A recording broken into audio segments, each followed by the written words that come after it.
All right, doing part two on the parking brake system on a 1845 C is this particular model.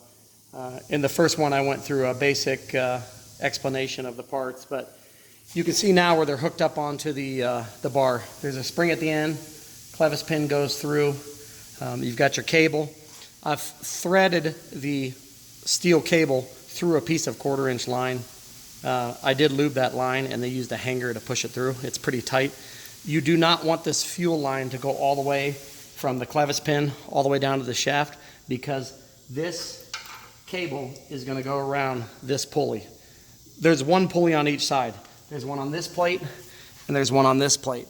You can see down here when this is mounted, it's mounted like this. This top plate is up.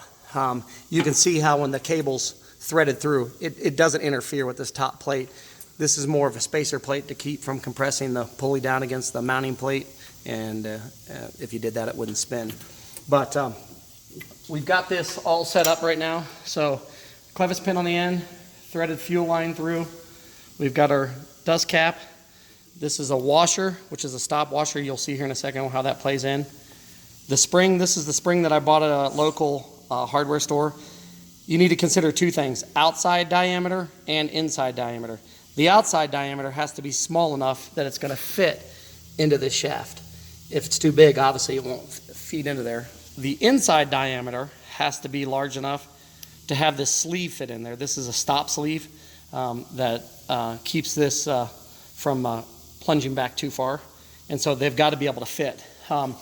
You'll see how the spring for tension, this is when you raise the lap bar, it pulls this up, and it's going to disengage this shaft inside the parking brake system.